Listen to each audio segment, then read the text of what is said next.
Seigneur Jésus-Christ. Amen. Nous allons nous tenir debout pour lire la parole de Dieu.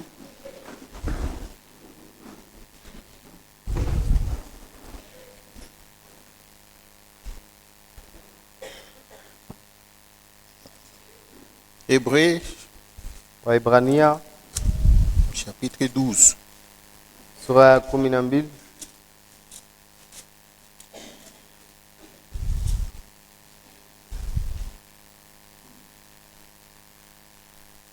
Nous lisons le verset 12 jusqu'à 17. Mstari ya 12 mpaka 17. Tutaomba Mungu. Je vais prier Dieu. Baba Mungu, tunakupikia asante magharibi katika jina la Bwana Yesu Kristo. Tukuna furaha Mungu, tukuna salama ndani yetu kwa sababu tuko mbele ya we Mungu wetu. Mu presence yako Dieu tout puissant. Mungu binti yote bizuri Seigneur. Biblia inasema ulitangulia kutubariki bado hauyaomba mbingu na dunia ndani ya Yesu Kristo. Mungu wetu na Baba wetu. Kuikala ndani ya Yesu Kristo Mungu ni kupokea Roho Mtakatifu. Jo kwa maana Baba tukuna furaha kwa sababu ulisema hatuna bainje tuko ndani. Utubariki kunjia neno lako tukunasoma na kutangaza. Utufundishe manjia yako, jufunule kwetu.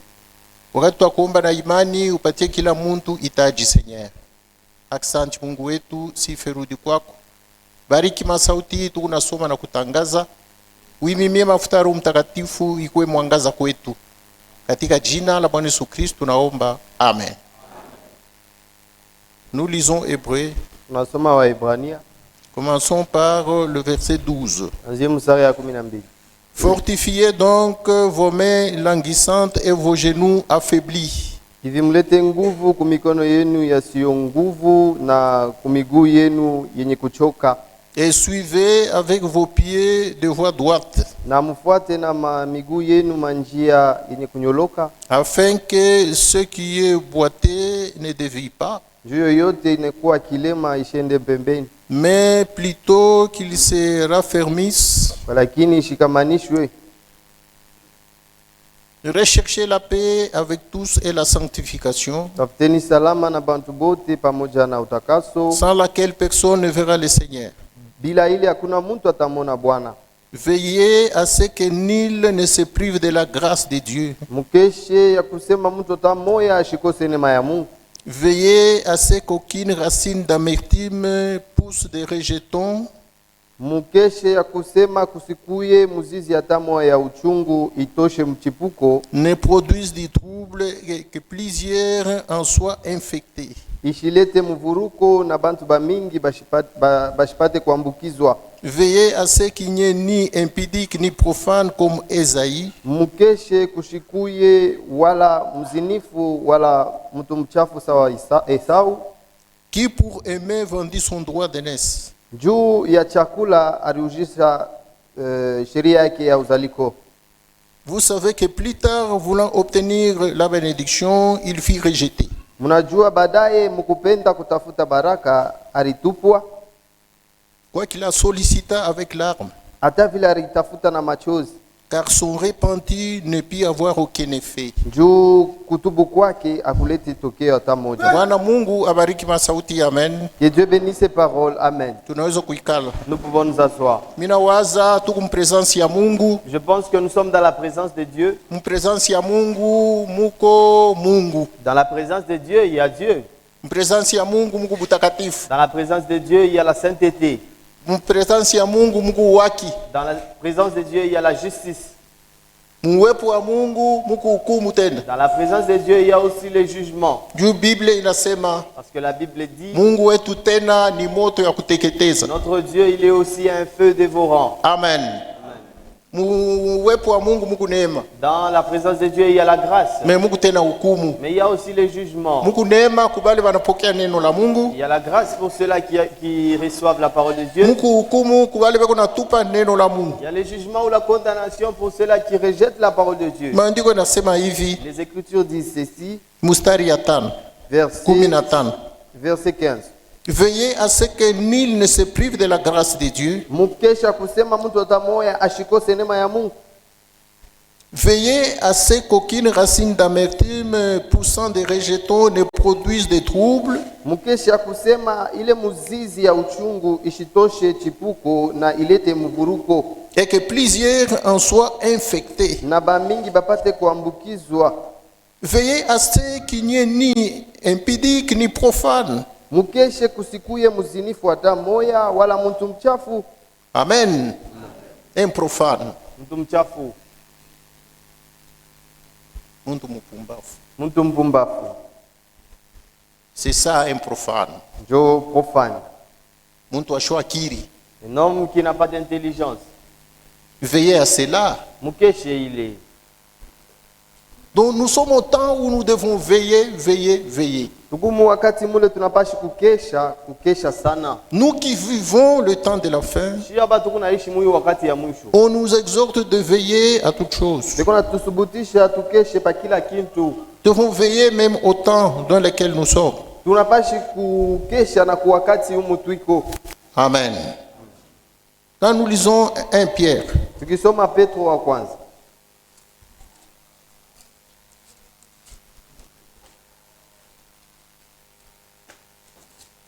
le chapitre 4, Sura ya 4, le verset 7, mstari ya 7. on nous dit, la fin de toutes choses est proche. Banasema mwisho ya kila kitu inakaribia. Soyez donc sages et sobres pour vaquer à la prière. Mukuye na hekima na kiasi njuu ya kukesha kwa maombi. Dans le chapitre 5, Mu sura ya 5, le verset 8, mstari ya 8, on nous dit encore, banasema tena hivi. soyez sobres, veillez. Mukuye na kiasi na mukeshe. Votre adversaire, le diable, Adui yenu shetani rôde comme un lion rugissant, eko nazunguka kama simba mkongoloma, cherchant qui il dévorera. mkutafuta nani atakula. Résistez-lui avec une foi ferme. Mumupiganishe na imani kamilifu. Amen. Donc nous sommes au temps où nous devons veiller. Nikusema tuku wakati mule tunapashi kukesha. Amen. Muyi wakati mukristo anapashi kukesha. Pendant ce temps, un chrétien doit veiller. Ele kulala bushingisha Il ne pana. peut somnoler. Na ile kunetulamusha, C'est ce qui nous réveille na ile kunetupatia macho ya kuona, et ce qui nous donne les yeux pour mieux ni voir, sauti ya unabii. c'est la parole prophétique. Amen. Roho Mtakatifu unasema Le Saint-Esprit dit, mahubiri habari njema inapofushaka watu l'évangile aveugle les gens juu ya miujiza na maalama. à cause des miracles et des signes. Banashindwaka kuona kifukuzio ya wokovu, Ils ratent pour voir le but du salut ukifukuzio ya habari njema. ou le but pour l'évangile. Kifukuzio Mungu alileta juu ya habari njema ni wokovu ya nafsi. La mission pour laquelle Dieu a donné l'évangile, c'est le salut des âmes. Sasa mahubiri ya habari njema iko napofosha watu Mais l'évangile aveugle les gens juu ya maalama na miujiza na maajabu. à cause des signes, des prodiges et des miracles. Njoo enesha kufikia madhehebu. C'est ce qui est arrivé aux dénominations. Amen. Mais sauti ya unabii Mais la parole prophétique, iko napatia bantu macho ya kuona. cela donne aux gens les yeux pour voir. Amen. Muyu wakati ya mwisho tuiko, Dans ces derniers temps où nous vivons, Yesu Kristu na kanisa yake beko mu maandiko. Jésus et son Église sont dans les Écritures. Beko natembea ndani ya miandiko. Ils marchent dans les Écritures. Ni miandiko kani? C'est quelle sorte d'écriture? Sauti ya unabii. C'est la parole prophétique. Christ et l'église, Kristo na kanisa ils sont dans la prophétie aujourd'hui. beko muneno ya unabii leo. L'église se trouve dans la prophétie. Kanisa leo iko mu unabii. Christ de même se trouve dans la prophétie. Kristo vile vile na yeye iko mu unabii. C'est pourquoi le message temps de la fin, c'est un message prophétique. Ndio kwa maana ujumbe wa wakati ya mwisho ni ujumbe ya kinabii. C'est une parole de promesse. Ni neno ya malako. Hii tunasema njo ile munapasha kushika. Ce que nous vous disons ici, c'est ce que vous devez retenir. Amen. Mungu alilaka Dieu avait promis, emitumia Eli nabii, disant, je vous enverrai Élie le prophète. abatume évangéliste, On n'a pas envoyé un évangéliste. abatume pasteur, On n'a pas envoyé un pasteur. abatume docteur. On n'a pas envoyé un docteur. Mungu alilaka kutuma nabii. Dieu avait promis d'envoyer un prophète. Amen. Nabii anakuyaka na sauti ya unabii. Le prophète vient avec la parole prophétique. Kama anakuwa na sauti ya unabii wakati yake, Lorsqu'il vient avec la parole prophétique en son temps, ile sauti anakuwa nayo ni sauti ya malaku mwili wakati. cette promesse-là est devenue une parole de promesse pour ce temps-là. Ile sauti ya malaku anakuwa na njoo mwangaza ya Mungu mwile wakati. Cette parole de promesse est la lumière pour ce temps-là. Amen. Amen. Cheta hatuna hapa paka juu ya habari njema. Nous ne sommes pas ici à cause seulement de l'évangile. Habari njema ilihubiriwa zamani na mitume. L'évangile fut prêché jadis par les apôtres. Amen. Amen. Hii kunafunula Yesu Kristu sa mwana wa Mungu. Cela révèle Jésus-Christ comme le Fils de Dieu. Amen. Kanisa inaanza safari.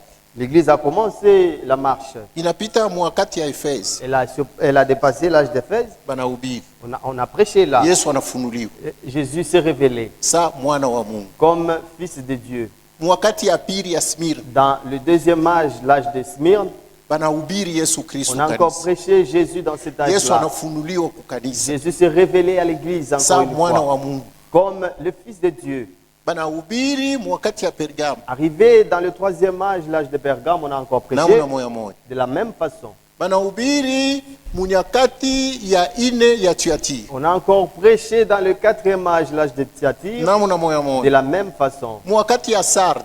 Jusque dans l'âge de Sardes, Namna moya moya. de la même façon. Mwakati ya la Philadelphie. Dans l'âge de Philadelphie, Namna moya de moya. la même façon.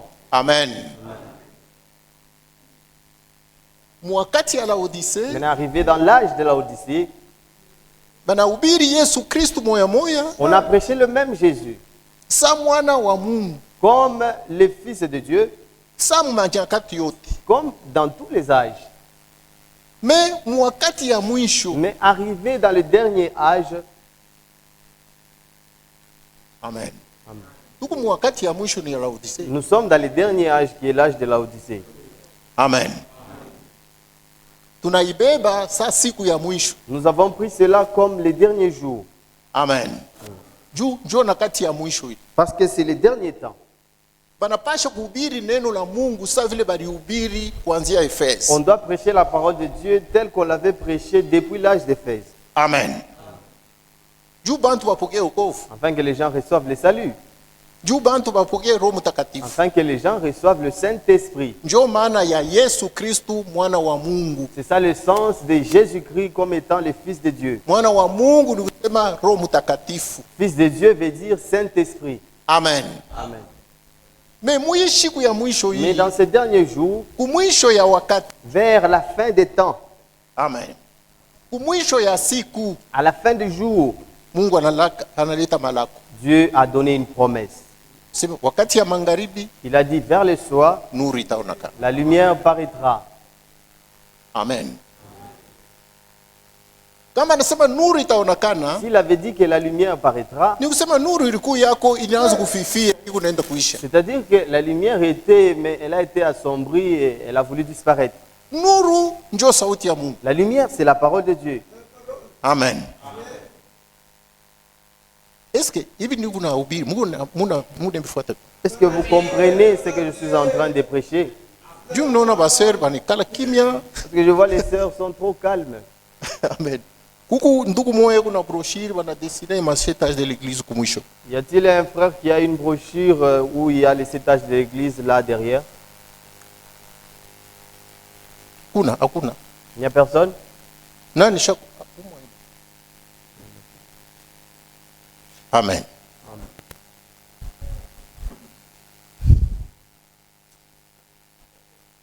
Nani shaka kuona dessin ya ma étage de l'église. Qui a déjà vu le dessin de cet âge de l'église? Weke mkono juu. Mettez les mains en l'air. Weke bien. Levez correctement les mains. Kubaseri beko bakidogo. Que les sœurs, elles sont peu nombreuses. Mungu mbariki. Dieu vous bénisse. Haina mambo hapa. Ce n'est pas grave. Amuyue zaidi juu aba yamionesha.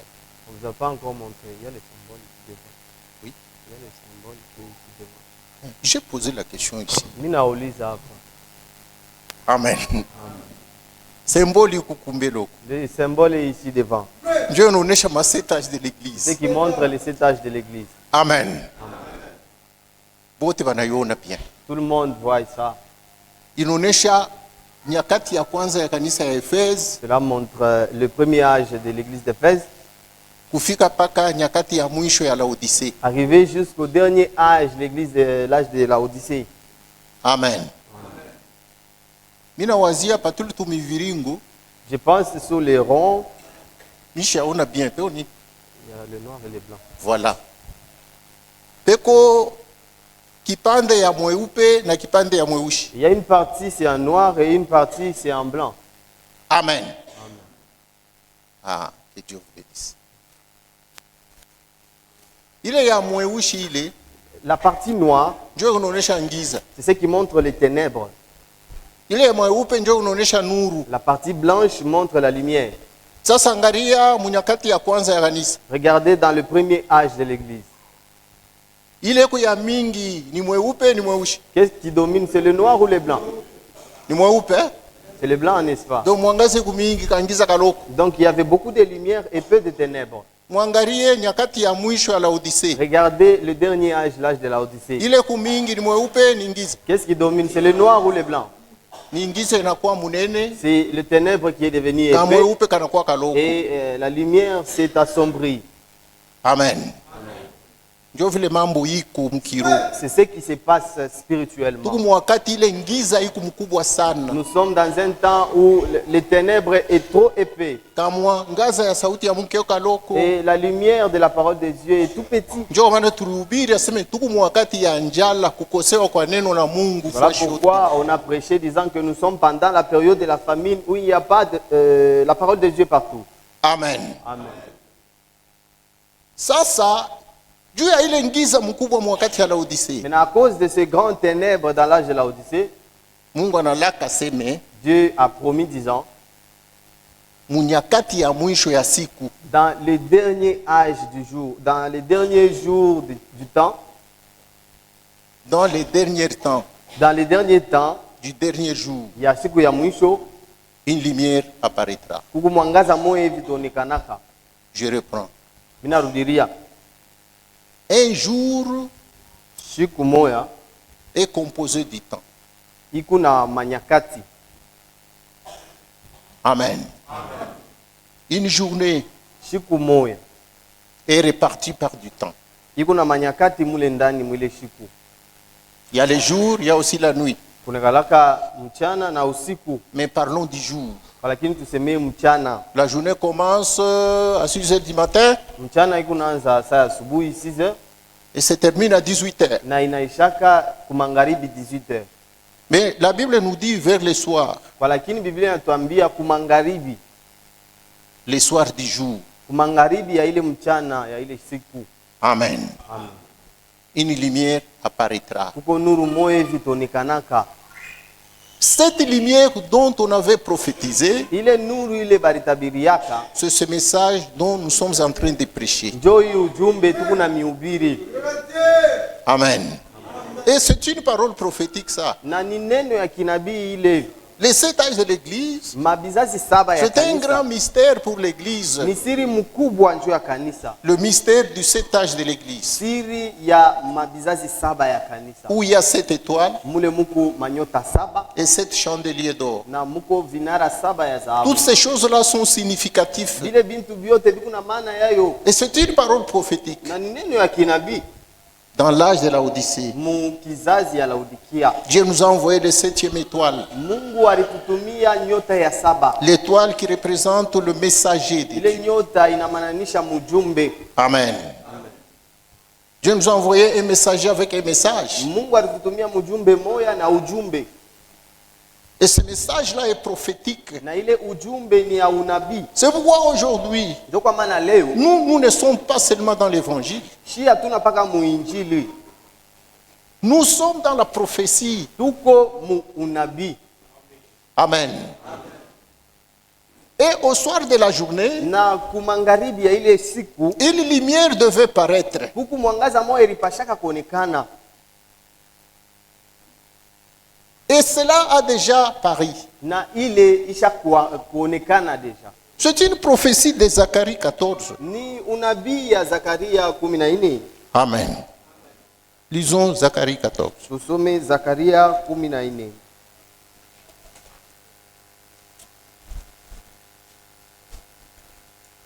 Zacharie 14, Zakaria 14 versets 6 à 7.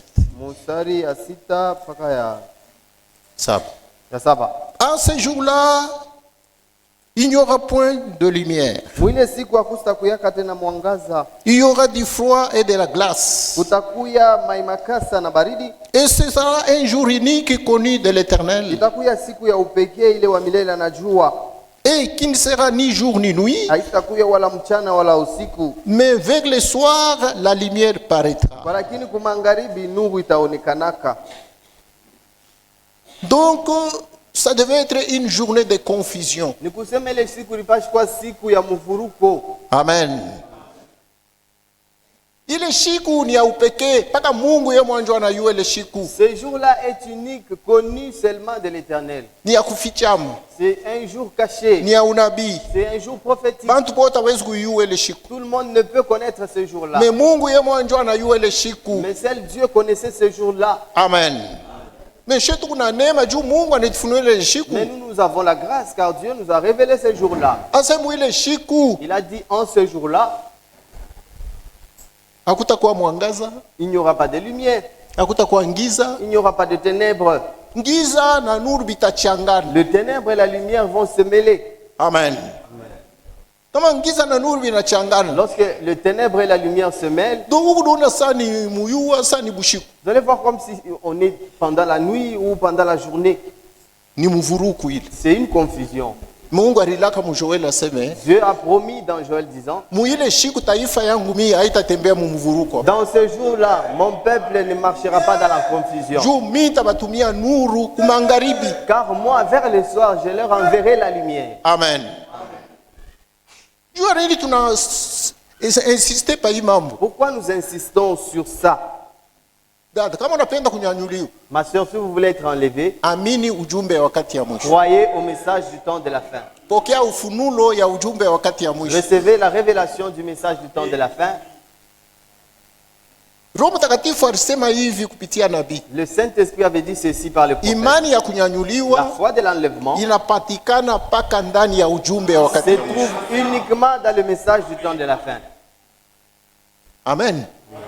Imani ya wokovu La foi pour le salut, iko mu Biblia. cela est dans la Bible. Kama unaamini Yesu Kristo sa mwokozi na Bwana wako, Si vous croyez au Seigneur Jésus comme votre Seigneur et Sauveur, utaokolewa. là vous serez Na sauvé. wamuzebu Même celui du kama dénomination, anaamini hivi s'il croit comme ça, ataokolewa. il sera sauvé. Mshiwase mu wazebu wote ni bakupotea Ne pa. croyez pas que tous ceux-là qui sont dans les dénominations sont perdus. Wokovu Le salut, Mungu ashukuriweka mu tabernakulo. Dieu ne l'a pas mis seulement dans le tabernacle. Wokovu Mungu aniweka ndani ya mwana wake Yesu Kristo. Dieu a mis le salut uniquement dans son Fils Jésus-Christ. Fwashi yote ile beko nahubiri Yesu Kristo. Partout où on presse Jésus-Christ, Fwashi yote ile bantu abaweke matumaini ndani ya kanisa, mimi anaweka ndani ya Yesu Kristo. partout là où les gens mettent leur confiance, non pas dans une église, mais dans Jésus-Christ, Amen. Kamba natubu zambi, s'ils se répandent banamwamini ule Yesu Kristo, et ils croient en ce Jésus, banaokolewa. là ils sont sauvés. Amen. Me ujuu imani ya kunyanyuliwa Mais pour avoir la foi de l'enlèvement, ni mpaka ndani ya ujumbe wa c'est wakati. uniquement dans le message du temps de la fin. Kama ujue ujumbe ase ni nini? Mais si vous ne connaissez pas ce que c'est le message, Amen.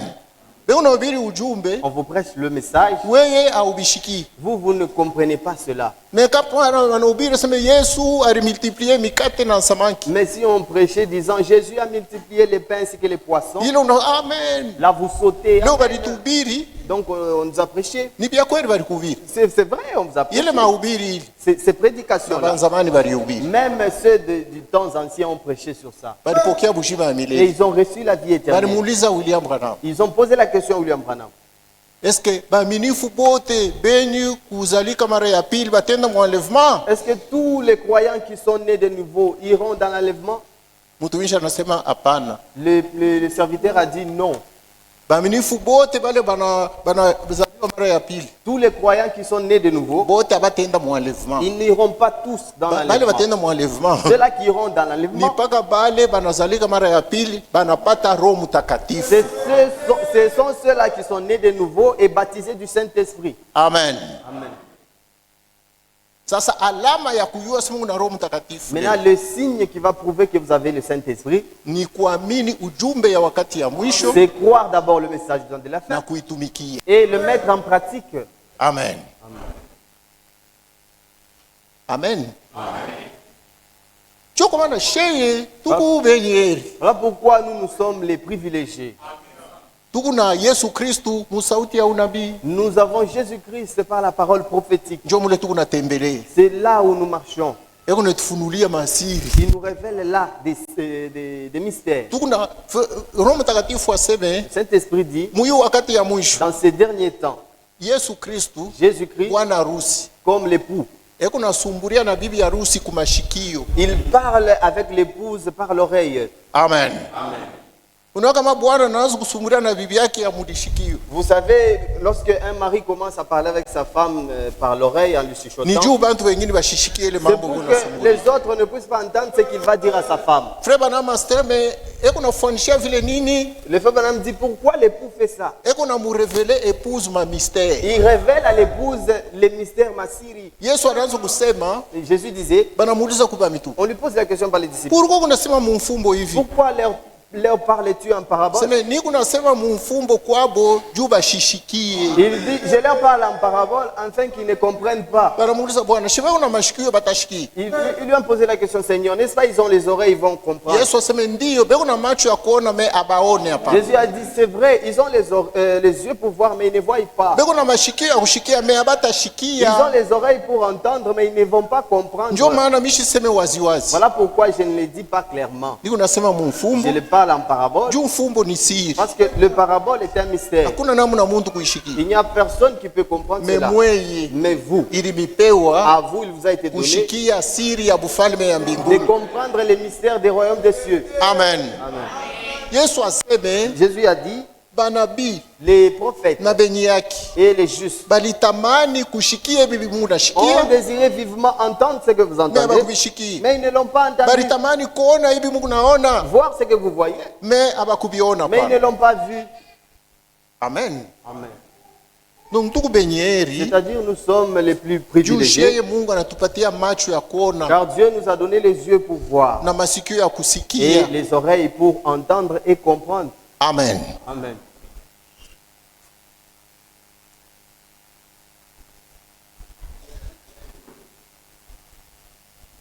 Christ et l'Église sont dans la prophétie. Kristo na kanisa biko unabii,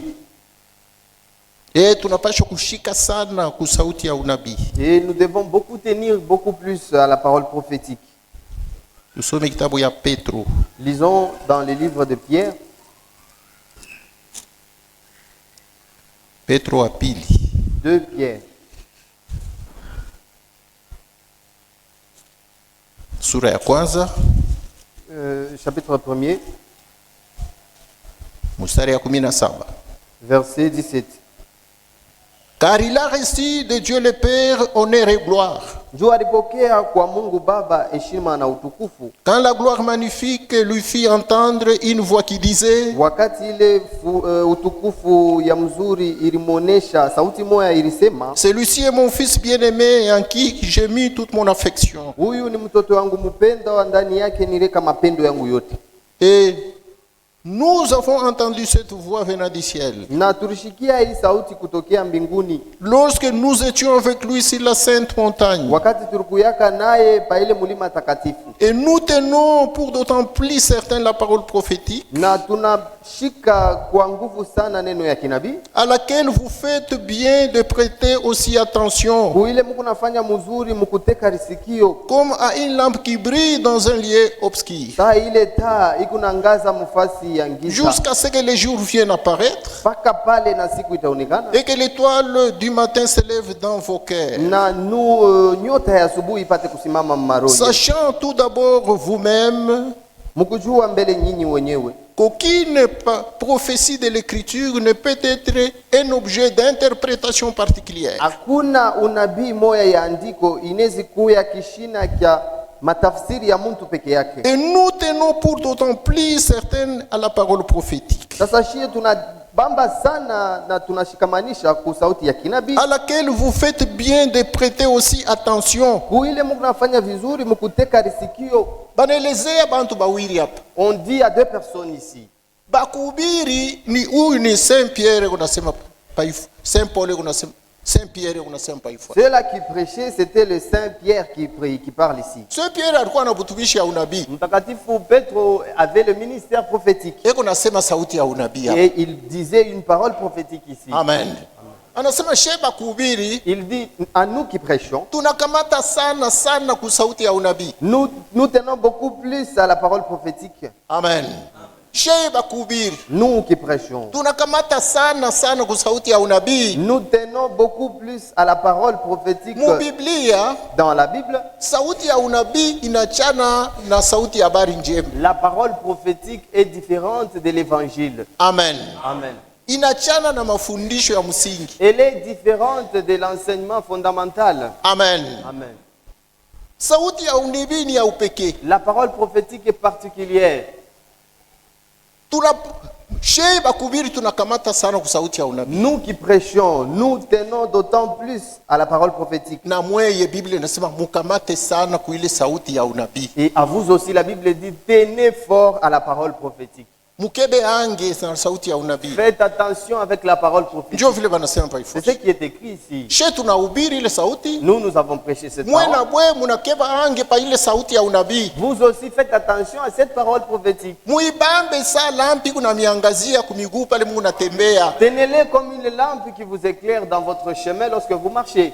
Juu wakati unatembea ni angiza sana. Parce que le temps dans lequel vous marchez est ténébreux. Inapasha ile lampi sauti ya unabii kuangazie pale kunatembea. Il faut que cette lumière qui est la parole prophétique puisse vous éclairer dans votre voie. Ushiache, Ne le laissez pas. ushitupe chini. Ne la jetez pas par terre. Uichunge Gardez-la kufika na pale nyota ya asubuhi itaonekana. jusqu'à ce que l'étoile brillante du matin apparaisse. Juu tuko wakati ya ngiza ya bushiku. Car nous sommes pendant le temps des ténèbres de la Ni nuit. wakati kani nyota ya asubuhi inaonekanaka. Quand est-ce que l'étoile du matin apparaît? Nyota ya asubuhi kunaonekana kama busubuhi bunaanza kuya. L'étoile du matin apparaît lorsque l'aurore approche. Banaita nyota ya asubuhi. On l'appelle l'étoile du matin. Tabaita nyota ya bushiku. On n'appelle pas ça l'étoile de la Yo nuit. iko natangaza seme sasa bushiku inaisha, nuru isiku yo inaanza Cette kuya. étoile proclame disant que les ténèbres est passé, Na maintenant la lumière vient. ile nyota ya asubuhi ni Bwana wetu Yesu Et Kristo. cette étoile du matin, c'est notre Seigneur Jésus-Christ. Eko nakuya. Il vient. Kanisa iko wakati ya ngiza. L'église est dans les temps Mungu ténébreux. anatuma nuru ya magharibi. Dieu a envoyé la lumière du soir, Juu tembe nayo mubushiku. afin que tu puisses marcher avec cela pendant la nuit. Amen. Juu kama ngiza inaanza, Parce que lorsqu'il y a le ténèbre, il faut nenda kuwasha moto. vous devez allumer la lumière, n'est-ce Il pas? faut una lampi unaanza kuenda kutembea. Vous devez avoir une torche afin d'éclairer. Huku natoka mu magharibi, huku naenda mu bushiku. Vous quittez vers le soir, vous allez vers les ténèbres. Huku na traverser bushiku. Vous êtes en train de traverser les ténèbres la nuit. Amen. Amen. Huku na lampi yako. Vous avez votre lampe Kufika na pale asubuhi itaonekana hivi. jusqu'à ce que l'aurore apparaîtra. Ndio nasema sasa lampi haina mafaa. C'est alors que vous direz que cette lumière n'a plus d'importance. Juu mwangaza yo hii ya siku inakuja. Car la vraie lumière du jour apparaît. Ile nyota ya asubuhi ni Bwana Yesu Kristo. Cette étoile du matin, c'est notre Seigneur Jésus-Christ. Tuku naache sauti ya unabii. Nous laissons cette parole Page prophétique. ilishuka taonekana pa mawingu asemi huyu. C'est seulement lorsqu'il apparaîtra dans les airs. Kama unatangulia kuyache lampi utatembea mungiza. Si vous laissez précédemment cette lampe, vous marcherez dans les ténèbres. Voilà pourquoi Roho Mtakatifu unasema habari njema unapofosha. Voilà pourquoi le Saint-Esprit dit que l'évangile aveugle. Mais sauti ya unabii Mais la parole prophétique, iko na angaza. cela éclaire. Iko na leta macho ya kuona. Cela donne de la lumière pour les yeux pour voir. Amen. Amen. Masauti tunasoma pa ifuashi Les paroles que nous venons de lire ici ni masauti mkubwa ya unabii. sont les plus grandes promesses prophétiques. Maandiko Paroles yanasema kuchukua hata moya katikati yenu La Bible dit qu'il n'y ait aucune personne au milieu de vous atupe neema ya Mungu. qu'il puisse rejeter la grâce de Dieu. Tuko mu Hebreu 12. Nous sommes mu Waebrania sura yake ya 12. Veillez à ce que nul ne se prive de la grâce de Dieu. Mukeshe ya kusema mtu atamoya ashitupe neema ya Mungu. Veillez à ce qu'aucune racine d'amertume ne pousse des rejetons dans le cœur. Mukeshe ya kusema muzizi atamoya ya uchungu ishilete mchipuko na mvuruko. Poussant des rejetons, Ishilete mchipuko ne produisent du trouble. na ishilete mvuruko. Et que plusieurs en soient infectés. Na bantu bamingi bashiambukizwe. Donc, chez tunaokolewa kwa neema. Donc nous sommes sauvés par la grâce Kupitia imani ndani ya neno la au Mungu. moyen de la foi dans la parole de Dieu. Sasa kama unatupa ile neema ya Mungu. Maintenant, si vous rejetez cette grâce de Dieu, Amen. Unatupa neema ya vous Mungu. rejetez la grâce divine. Biblia inasema neema ya Mungu ndio chemchemu ya wokovu juu ya bantu bote. La Bible dit que la grâce de Dieu, c'est le source du salut pour tout homme. Wewe unaitupa neema ya Mais Mungu. vous rejetez cette grâce. Unaichambula. Vous la médisez. Wakati tunaona mambo ya predestination Lorsque nous parlons sur la prédestination na election. et l'élection, Amen. Wakati tunasema mambo ya kutangulia kuchakula lorsque nous parlons sur la prédestination na kutangulia kutayarisha. et l'élection, Tunasoma hapa mkitabu ya Romains 9 nous venons de lire ici dans le livre de Warumi sur ya 9, kumambo inaangalia Esaü na Jacob. sur ce qui concerne Ésaü et Jacob. Biblia seme La Bible dit, hii mambo cette affaire haiangalie matendo ya bantu hapa. ne concerne pas les œuvres des hommes. Haiangalie matendo ya Esaü, haiangalie matendo ya Jacob. Cela ne tient pas compte des œuvres d'Ésaü ou des œuvres de Jacob. Tulisoma Biblia inasema Nous avons lu, la Bible a dit hii encore, mambo tunasema pa ce ifuashi. que nous disons ici. Aina ya ule anapenda na ule ashipende. Cela ne dépend pas de celui qui veut ou qui ne veut pas. Ni mambo inaangalia ule mwenye eko nafanizia muntu buluma. Cela dépend de celui qui fait miséricorde. Amen. Amen. Ndio vile Mungu aliambia C'est Moïse. ce que Dieu avait dit à Moïse. Cela ne dépend ni de celui qui veut, ni de celui qui court, Hii haiangalia ule anapenda wala ule kona piga mbio. mais cela dépend de Dieu qui fait miséricorde. Hii inaangalia Mungu yeye peke yake ule kona fanshia buluma. Amen. Relisons encore cela. Tuisome tena. Nous sommes dans Romains 9. Tuko Warumi sura ya 9. Le verset 11. Mstari ya 11. Romains 9, 11. Warumi sura ya 9 mstari ya 11. Car quoique les enfants ne fussent pas encore nés, Na sa vile batoto balikuwa bado habazalikwa et qui n'eussent fait ni bien ni mal, na mbele yabo kutenda kizuri wala kibaya, mais afin que le dessein d'élection de Dieu subsistât, na njutu ya mapo ya uchaguzi ya Mungu ipate kusimama, c'est-à-dire sans dépendre des œuvres. ni kusema haifatane na matendo. Amen. Cela dépend de la seule volonté de celui qui appelle. Hii kunafatana na mapenzi tu ya ule konaita. Alors, il fit dit à Rebecca, Bakamonesha Rebeka, l'aîné sera assujetti au plus jeune. ule mkubwa batamutawala kwa mdogo wake. Selon qu'il est écrit, Mkufatana vile naandikwa, j'ai aimé Jacob, j'ai haï Esaïe. nilipenda Yakobo na nilichukia Esau. Que dirons-nous donc? Sasa tuseme nini? Y a-t-il en Dieu de l'injustice? Ndani ya Mungu mkuu uchaguzi? Loin de là. Mbali na ile. Car il a dit à Moïse, Ndio alisema na Musa, je fais miséricorde à qui je fais miséricorde. niko nafasi ya huruma kwa ule uliye mimi napenda kufanyia Et j'ai huruma. compassion de qui j'ai compassion. Na niko na rehemu kwa ule niko namfanyia rehema. Ainsi donc, Hivi sasa. cela ne dépend ni de celui qui veut, ni de celui qui court, Hii haifatane na ule anapenda wala ule kuna mais kimbia. de Dieu qui fait miséricorde. Lakini nafatana na Mungu ule kuna fanyia rehema. Amen. Amen. Ah oui, asebe okovu ni neema tu. Ne savez-vous pas que le salut est seulement une grâce? Amen. Kutangulia kuchakula ni neema tu. L'élection, c'est juste la grâce. Amen. Kutangulia kutayarisha. La prédestination. Mungu kutangulia kukutayarisha juu ya okovu. Dieu t'a prédestiné pour le salut. Mungu kutangulia kukutayarisha juu ya bujima ya milele. Dieu t'a prédestiné pour la vie éternelle. Mungu kukuchakula juu ya bufalme ya Dieu mbinguni. qui t'a élu pour le royaume des cieux. Ni neema ya Mungu. C'est la grâce de Dieu. Amen. Amen. Ni neema ya Mungu. C'est la grâce divine. Yesu alielezea hivi babitu. Voici ce que Jésus avait dit aux apôtres. Jean 6. Yohana sura ya 6.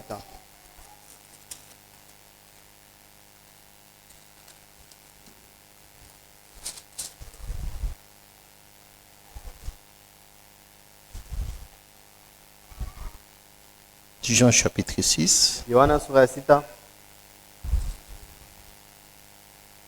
68. Mstari ya 68. Commençons par 67. Tuanzie 67 Et même 66. wala 66. Jean 6, 66. Yohana sura yake ya 6. Dès ce moment, plusieurs de ses disciples se retirèrent. Mwile wakati ile bamingi ya banafunzi yake bakarudia kumkongo Et ils n'allaient plus avec lui. na bakwanze tena kumfuata, Ils l'ont quitté. bakamtoka. Jésus donc dit aux 12 qui étaient restés, Sasa Yesu akawaambia wale 12 waliwakia, et vous, na mweye ne voulez-vous pas aussi vous en aller? amwende amupende na mwe kwenda? Simon lui répondit, Simoni akamjibu, Seigneur, à qui irions-nous? Bwana, tutenda kwa nani? Tu as les paroles de la vie éternelle. Kuna maneno ya uzima ya milele. Et nous avons crié et nous avons connu que tu es le Christ, le Saint de Dieu. Turiamini na tunatambua kusema uko Kristo mtakatifu wa Mungu. Jésus leur dit, Yesu akamwonesha, n'est-ce pas moi qui vous ai choisi, chini mie njo nirimi chakula vous les 12? mweye 12, Mais l'un de vous est un démon. walakini mmoja katikati yenu ni demona. Il parlait de Judas l'Iscariote, Alianza kusemea juu ya Yuda qui Iskarioti, était fils de Simon. yule alikuwa mtoto wa Simeoni, Car c'était lui qui devait le livrer. juu ilikuwa yeye njo alipasha kumtoa. C'est ça la préscience de Dieu. Njo kutangulia kujua kwa Mungu. Il connaissait avant le temps que Aliuwaka mbele ya wakati ya kusema Judas Yuda ni mtoto wa kupotea. c'est le fils de la perdition. Mais anaambia aba bengine aseme aina mwe mulini chakula minjo mindi Mais mchakula. il a dit aux autres que n'est-ce pas moi qui vous ai choisi? Amen. Amen. Mumapu yote ya wokovu Dans tous les plans du salut. aina muntu anatafutaka Mungu. Ce n'est pas un homme qui cherche Dieu. Mungu ye njo alishukaka anakuwa kutafuta Mungu. C'est Dieu qui était descendu, qui était venu chercher l'homme. Amen. Amen. Kama nakatala kushuka S'il refuse de descendre, hautaokolewa tu ne hapa. seras pas sauvé. Kama shukushuka S'il n'était pas descendu, kama tuku hivi tu mtu. nous serions comme nous sommes. Njo kwa maana Voilà pourquoi, kama unapata neema ya Mungu hapana kuishutula na mikulu, hapana kuibeula, hapana kuitupa. si vous avez reçu la grâce de Dieu, ne foulez pas cela aux pieds, ne rejetez pas cela. Neema ya Mungu La grâce de Dieu, njo wokovu Mungu c'est alitupatia. ça le salut que Dieu nous a donné.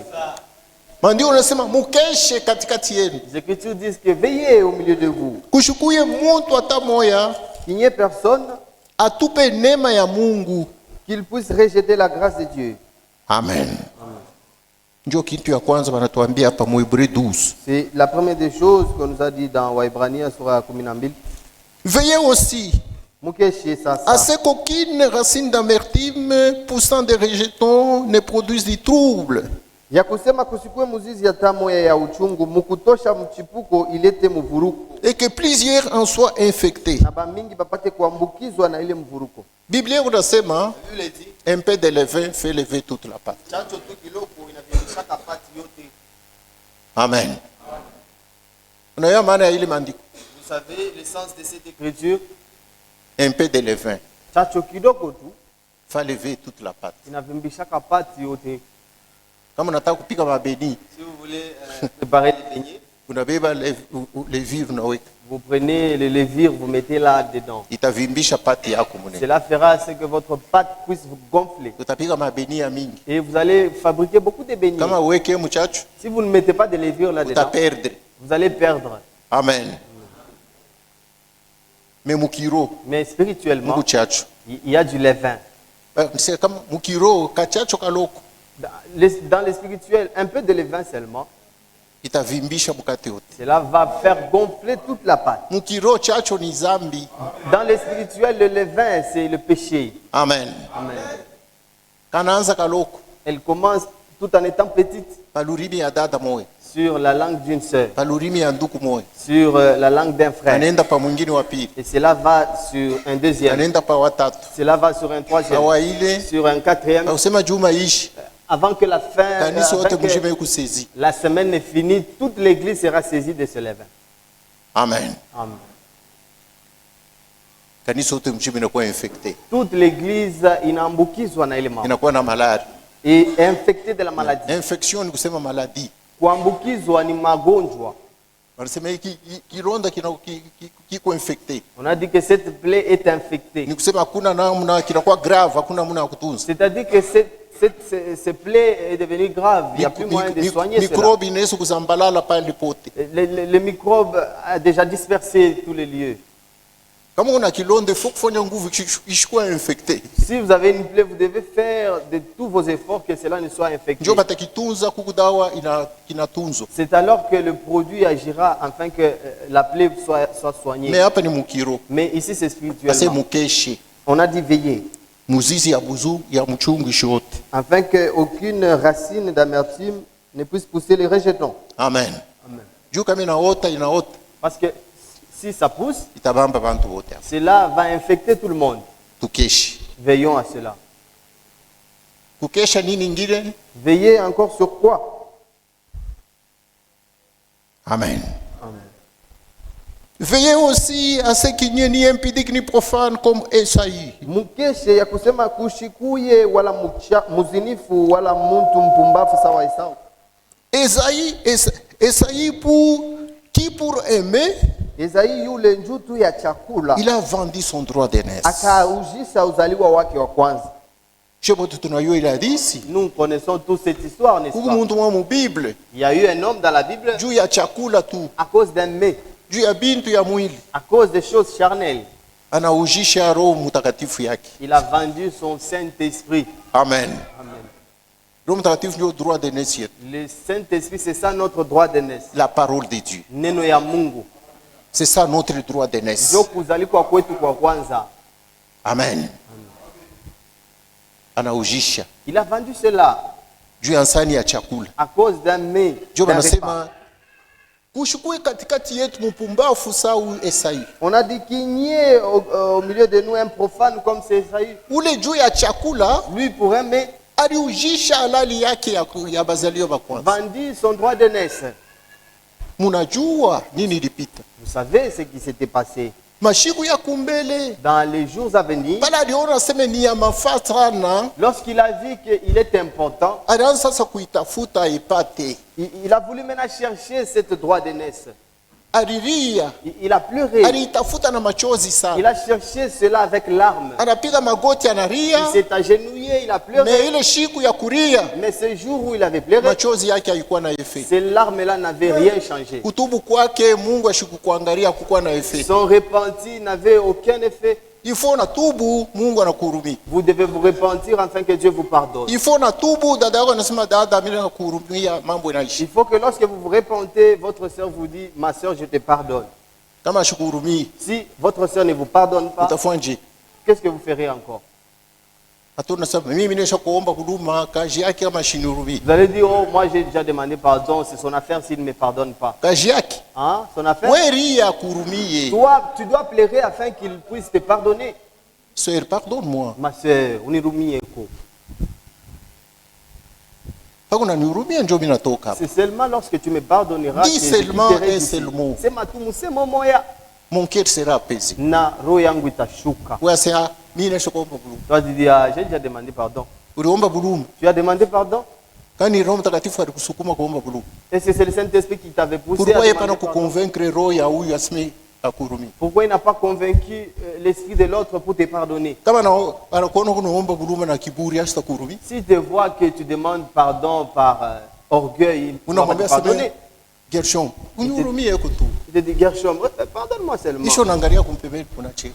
Et par après, tu regardes à côté, Gershom anakuona vile. Gershom te voit comme ça. Atakwambia sasa nakuhurumia. Est-ce qu'il te dira que je te pardonne? Esai Esaü, alilia. il avait pleuré.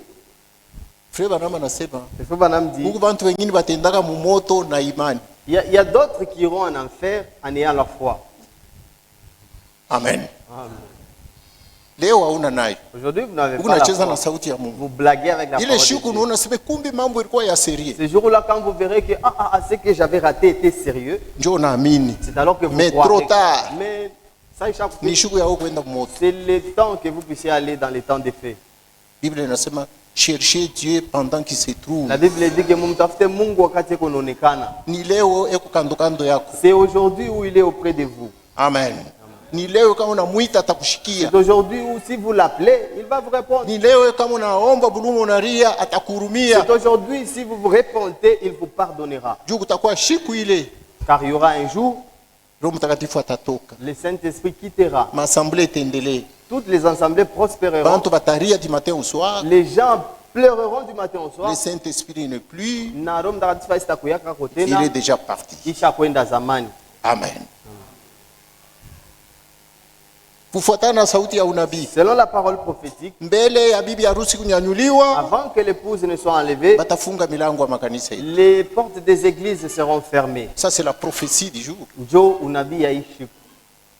Amen. Amen. Umoja wa makanisa L'union écuménique itafunga milango ya épouse. va fermer les portes des églises d'épouses. On ne prêchera pas. Hatusahubiri tena. On va nous fermer les portes. Watatufungia milango. Avant l'enlèvement, Mbele ya shi twende on ne munyanyuliwa. va plus se réunir comme nous réunissons ici. Hatujikusanyikaka saa hapa tunajikusanya. Chimwe benye muliona modèle moya muta ya Covid. Vous avez vu l'exemple dans les temps de Covid-19. Amen. Amen. Ni kanisa lilibouger. Est-ce qu'il y a une église qui a bougé ici?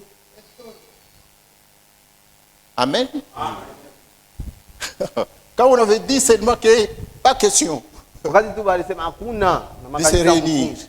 Hakuna namna ya Hakuna. kujikusanya. Hakuna. Personne n'avait pu faire ça. Mais ile itapita hii.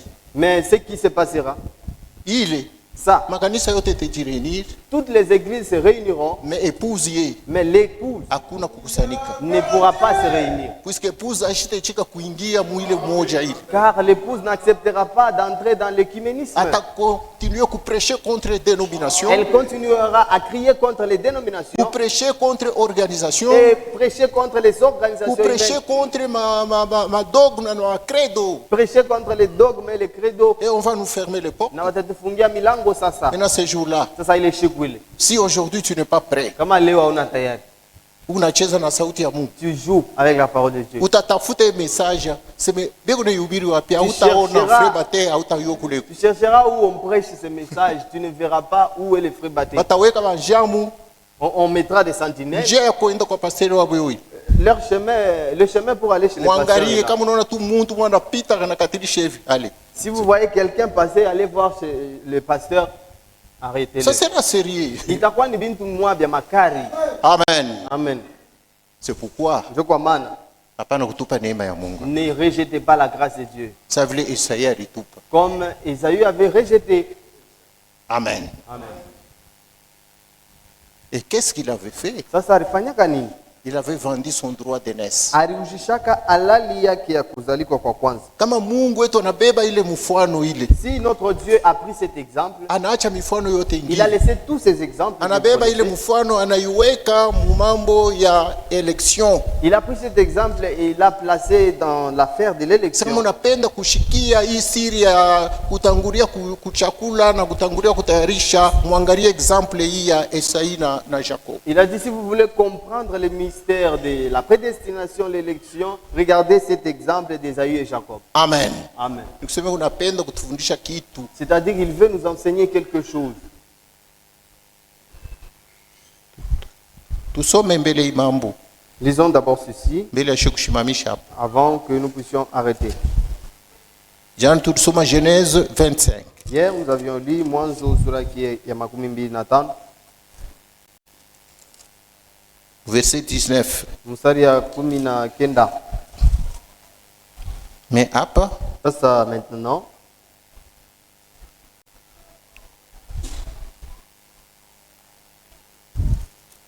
tunaenda mu verset 27. allons dans 27. Ses enfants grandirent. Batoto bale bakakomala, Esaïe devient un habile chasseur, Esau akakuwa muwindaji wa nguvu, un homme des champs. mtu wa mashamba. Mais Jacob fut un homme tranquille Lakini Yakobo akakuwa mtu mtulivu, qui restait sous les tentes. ule anaanza kubakia chini ya mahema. Isaac aimait Esaïe Isaka akumpendaka sana Esau, parce qu'il mangeait du gibier. juu anaanza kuria nyama, Et Rebecca aimait Jacob. na Rebeka alimpendaka sana Yakobo. Comme Jacob faisait cuire un potage, Sasa vile Yakobo akaanzaka kupika, Esaïe revient des champs, accablé et fatigué. Esau akatokea kumashamba mwenye kuchoka sana, Et Esaïe dit à Jacob, na Esau akamwambia Yakobo, laisse-moi, je te prie, manger ces roux.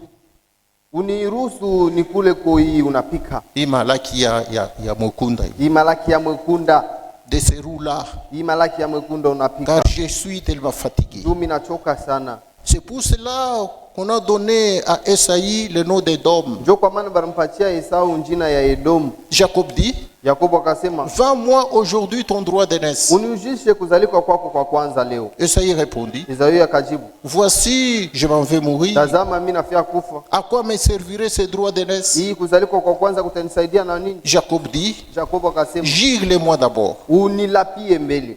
Il lui les gira. Akamulapia yo Et il vendit son droit d'aînesse à Jacob. na akamujisha halali yake ya kuzaliwa kwa Yakobo. Alors Jacob donna à Esaïe du pain et du potage de lentilles. Sasa Yakobo akampatia Esau mkate na chakula ile kwa Il shutari, mangea et but. akakula na kashiba, Puis s'éleva et s'en alla. kisha akalamuka na kwenda. C'est ainsi qu'Esaïe méprisa les droits d'aînesse. Ndio muinamna Esau alizarau halali ya kuzaliwa kwa Ye kwanza. anawaza anaojisha. Lui il croyait qu'il a vendu. Mungu kumbingu anasema anazarau neno langu. Dieu au ciel a vu qu'il a méprisé la parole. Droit d'aînesse Mungu jo anaileta. Le droit d'aînesse, c'est Dieu qui l'accorde. Aba yuzaki hapa.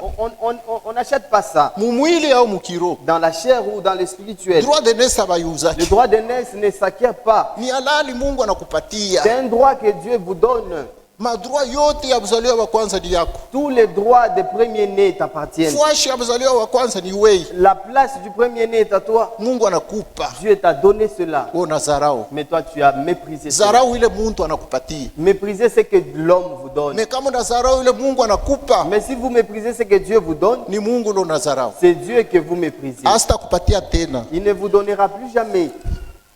Genèse 27. Mwanzo sura ya 27 Verset 32. mstari ya 30. Isaac son père lui dit, Isaka baba yake akamuonesha, qui es-tu? uko nani? Et il répondit, je suis ton fils aîné Esaïe. Na akajibu, niko mtoto yako wa kwanza Esau. Isaac fit saisir d'une violente émotion. Isaki akapata emotion mkubwa Et il dit, na akasema, qui est donc celui qui a chassé du gibier ni nani ule kumbi aliwinda nyama et qui me l'a apporté? na akaniletea yo? J'ai mangé de tout avant que tu viennes. Mina kula yote na mbele ya wewe ukuje, Et je l'ai béni. na mina mbariki. Amen. Aussi sera-t-il béni. Na ye atabarikiwa. Lorsque Esaïe entendit les paroles de son père, Wakati Esau akasikia maneno ya baba yake, il poussa de forts cris pleins d'amertume. akalalamika kwa uchungu Et il dit à son père, na akasema moyo wake, bénis-moi aussi mon père. unibariki na mie baba yangu. Isaac dit, Isaka ton akamwambia, frère est venu avec la rise ndugu yako anakuya na ujanja et il a enlevé ta bénédiction. na anabeba baraka yako yote. Esaïe dit, Isau akasema, est-ce parce qu'on l'a appelé du nom de Jacob qu'il m'a supplanté 2 fois? njuu barimwita munjina ya Yakobo njo alinidanganya mara ya pili, Il a enlevé mon droit d'aînesse. ananitosha halali yangu ya Et kuzaliwa, voici maintenant, il vient d'enlever ma bénédiction de première-né. na hapa anatosha tena na baraka ya kuzalikwa kwangu kwa kwanza. Puis il dit à son père, Kisha akamwonyesha baba yake, n'as-tu point réservé des bénédictions aussi pour moi? haukupakie kwa tana baraka mwa kiloko njuu yangu? Isaac répondit et Isaac dit à akamwonyesha. Esaïe, Akamwonyesha Esau, voici, je l'ai établi ton maître. tazama mimi namweka na kwa mwalimu wako, Amen. Et je lui ai donné tous ses frères na mimi pour nampatia serviteurs. Mina mpatia banduku yake bote kama batumishi. Je l'ai pourvu de blé et du vin. Mina mupatia ngano na vinyo.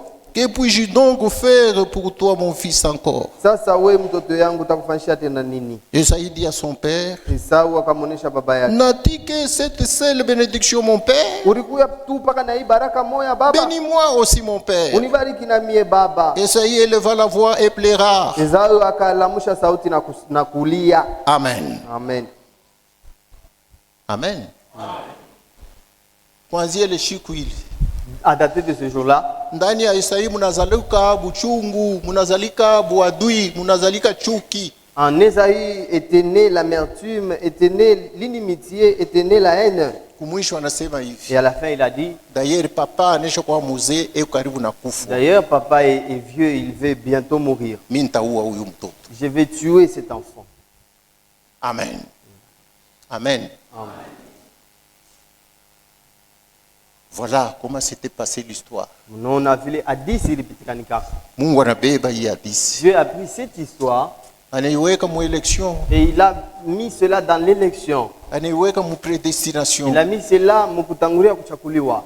Sasa tuko naiuliza, Maintenant, on se pose la question. jua nini Mungu alifanya vile? Pourquoi Dieu avait agi comme ça? Ni uchakuzi Mungu alifanya? Est-ce que c'est de l'injustice que Dieu avait fait? Biblia inasema hapana, Mungu ndani yake hamuna uchakuzi. La Bible dit, ah, tiens, en Dieu, il n'y a pas de l'injustice. Mungu alifanya bintu vyote vya kuenea. Dieu a fait toutes choses bonnes en son temps.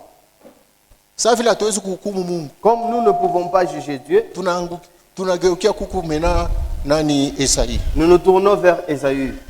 Juu ya nini Esaïe alifanya hivi? Pourquoi est-ce que Ésaü avait agi comme ça? Ye moyo. Lui seul.